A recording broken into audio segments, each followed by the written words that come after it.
Hello students, मैं संगीता त्यागी लेकर आई हूँ नाइन्थ क्लास का फर्स्ट चैप्टर रैदास जी के पद। कवि रैदास जी के पदों का हम अध्ययन करेंगे। इसमें फर्स्ट पद है, अब कैसे छूटे राम नाम रट लागी, प्रभु जी तुम चंदन हम पानी, जाकी अंग अंग बास समानी, प्रभु जी तुम घन वन हम मोरा, जैसे चितवन चंद चकोरा, प्रभु जी तुम दीपक हम बाती, जाकी ज्योति भरे दिन राती, प्रभु जी तुम मोती हम धागा, जैसे जो सो नहीं मिलत सुहागा, प्रभु जी तुम स्वामी हम दासा, ऐसी भक्ति करे रैदासा। इस पद में व्याख्या हम समझेंगे। कबीरदास जी प्रभु की स्तुति कर रहे हैं और कितने उनके अंदर घुल मिल गए हैं कि ईश्वर आप स्वामी हो और मैं आपका दास हूँ। तो प्रस्तुत पंक्तियों में कवि रैदास जी ने अपने भक्ति भाव का वर्णन इसमें किया है। अपने भक्ति भाव को दर्शाते हुए कवि रैदास जी उनके अनुसार जिस तरह प्रकृति में बहुत सारी चीज़ें एक दूसरे से जुड़ी हुई हैं, ठीक उसी तरह भक्त एवं भगवान भी एक दूसरे से जुड़े होते हैं। बहुत सारी चीज़ें प्रकृति में आपस में एक दूसरे से मिली हुई होती हैं, जुड़ी हुई होती हैं। इसी तरह से भक्त और भगवान का संबंध भी मिला हुआ होता है। उन्होंने प्रथम पंक्ति में राम नाम का गुणगान किया है।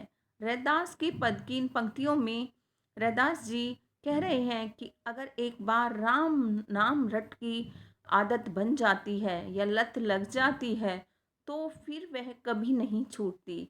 एक बार हमें भगवान का नाम लेने का जो आदत बन जाती है, एक बार हम भगवान का स्मरण करने लगते हैं और यह हमारी आदत बन जाती है तो फिर हमें ऐसी आदत हो जाती है कि वह कभी भी नहीं छूटती। तो फिर वह कभी न छूटेगी और ना हम उसको छोड़ना चाहेंगे। अब उनके अनुसार भक्त एवं भगवान चंदन की लकड़ी एवं पानी की तरह होते हैं। भगवान में और भक्त में चंदन की तरह और लकड़ी पानी की तरह संबंध होता है। प्रभु को चंदन बताया है और खुद को रैदास जी ने पानी बताया है।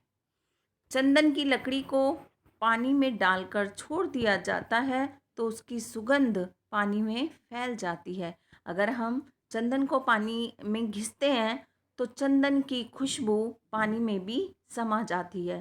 ठीक उसी प्रकार भगवान भी अपनी सुगंध भक्त के मन में छोड़ जाते हैं, जिसे सूंघकर भक्त सदा प्रभु भक्ति में लीन रहते हैं।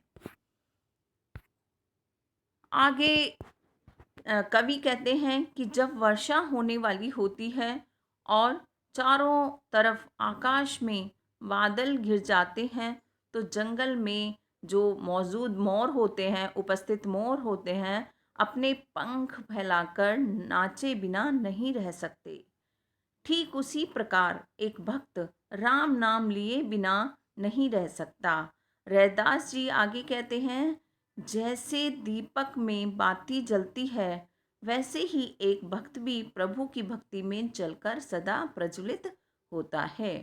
तो कबीरदास जी एक बार प्रभु को चंदन और भक्त को यानी खुद को पानी कह रहे हैं कि चंदन की खुशबू मेरे अंदर मुझ पानी में भी समा गई है। तो उनकी भक्ति के अंदर उनकी जो प्रभु की महक है वो समा गई है। दूसरे पंक्ति में वो कह रहे हैं कि बादल को देखकर जैसे मोर हर्षित होता है, प्रभु मैं भी आपको देखकर उसी प्रकार से हर्षित होता रहता हूँ। तीसरी पंक्ति में वो कह रहे हैं कि दीपक और बाती का संबंध इसमें बताया है। प्रभु जी आप दीपक हो और मैं उसमें जलती हुई बाती हूँ। वैसे ही एक भक्त भी प्रभु की भक्ति में जलकर सदा प्रज्वलित होता रहता है। कवि के अनुसार अगर ईश्वर मोती है तो भक्त एक धागे की समान है। यहाँ पर रविदास जी कहते हैं कि ईश्वर मोती है, सच्चे मोती की तरह चमकीला और स्वच्छ होता है। इसी तरह से भक्त यानी मैं खुद धागा हूँ, कवि अपने आप को धागा बता रहे हैं। इसमें मोतियों को पिरोया जाता है, अर्थात दोनों एक दूसरे के बिना अधूरे हैं। मोती और धागा दोनों एक दूसरे के बिना अधूरे हैं, और इसलिए कवि ने एक भक्त से भगवान के मिलन को सोने पे सुहागा कहा है। रैदास के पद की इन पंक्तियों में अपनी भक्ति का वर्णन करते हुए रैदास जी स्वयं को दास और प्रभु को स्वामी कहते हैं। तो इसमें जो कवि है वो कह रहे हैं कि मैं प्रभु के बिना बिल्कुल अधूरा हूँ, और जिस तरह से सुहागा और सोने का मिलन होता है तो सोना एकदम शुद्ध हो जाता है, इसी तरह प्रभु के मिलने से मैं एकदम अपने आप को स्वच्छ और शुद्ध कर लिया है, यानी मैं आपके आने से शुद्ध हो गया हूँ। रैदास जी स्वयं को दास और प्रभु को स्वामी कहते हैं कि हे प्रभु, आप स्वामी हैं और मैं आपका दास हूँ। आगे की पंक्ति, नेक्स्ट पद, ऐसी लाल तुझ बिन कौन करे, गरीब निवाजु गुसैया मेरा, माथे छत्र धरे, जाकी छोटी जगत को लागे, तापर तू ही डरे ढरे, नीचू ऊंच कर मेरा गोविंदो, काहू ते न डरे, राम देव कबीर तिलोचनो, सदना सेनु तरे, कही रविदास सुनौ रे संतहु, हरिजीव ते सभे सरे। अब रविदास जी कहते हैं कि रैदास जी के इन पद में, प्रभु पंक्तियों में कवि ने प्रभु की कृपा एवं महिमा का वर्णन किया है। वो कह रहे हैं कि प्रभु की महिमा अपरंपार है। उनके अनुसार इस संपूर्ण जगत में कौन ऐसा दयावान है, कौन ऐसा कृपालु है जो गरीबों पर, दीन दुखियों पर दया करने वाला है। कवि इसमें कहते हैं कि मेरा प्रभु ही एक ऐसा है जो दीन दुखियों पर दया करने वाला है, दीन दुखियों पर समान भाव से उनको देखने वाला है। वे छूत अछूत विश्वास नहीं करते हैं। प्रभु, ये जो संसार है ये छूत अछूत में से बंधा हुआ है। इसमें छोटे लोगों को बड़े लोग हीन दृष्टि से देखते हैं, छूत अछूत की दृष्टि से छोटे लोगों को देखा जाता है। लेकिन मेरा प्रभु इतना न्यायी है कि उसमें, उसके अंदर कोई अछूत और छूत वाला कोई भी भाव नहीं है। वो छूत अछूत विश्वास नहीं करते और मनुष्य मनुष्य के बीच भेदभाव नहीं रखते हैं। इसी कारणवश कवि को यहाँ यह कह रहे हैं कि अछूत होने के बाद भी उन्होंने, प्रभु ने मुझ पर कृपा की है। मैं निम्न जाति का हूँ, लेकिन प्रभु की मेरे ऊपर कृपा असीम रही है, असीम कृपा रही है। प्रभु की इन कृपा की वजह कवि को अपने माथे पर राजाओं जैसा छत्र महसूस कर रहे हैं कि हे प्रभु, आपने राजाओं जैसा सम्मान मुझे इस दुनिया में दिलवाया है। तो आप निम्न और उच्च को नहीं मानते, आप सब पर दया करने वाले हो, निम्न लोगों पर भी आप दया करने वाले हो। आपने मुझ जैसे गरीब और अछूत के सर पर भी राजाओं जैसा मुकुट रखवाया है। आगे रैदास, इन पंक्तियों में पता चल रहा है कि कवि खुद को नीच एवं अभागा मानते हैं।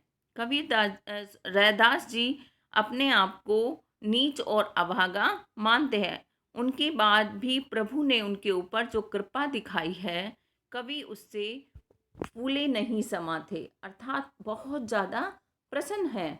प्रभु अपने भक्तों में भेदभाव नहीं करते, वे सदैव अपने भक्तों पर समान दृष्टि से देखते हैं, यानी समान दृष्टि रखते हैं। प्रभु कभी भी ऊंच नीच को देखकर या कोई भी आपस में भेदभाव नहीं करते, सबको एक समान दृष्टि से देखते हैं। वे किसी से न डरते हैं।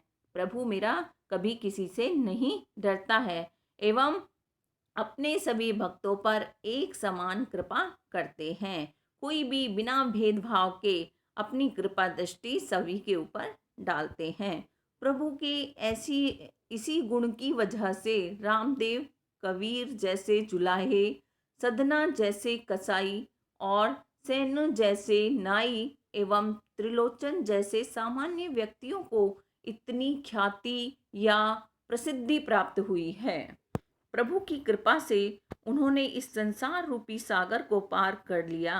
रैदास के पद की अंतिम लाइन में, अंतिम पंक्ति में कवि संतों से कहते हैं कि हे हरि, यानी प्रभु की महिमा परंपार है।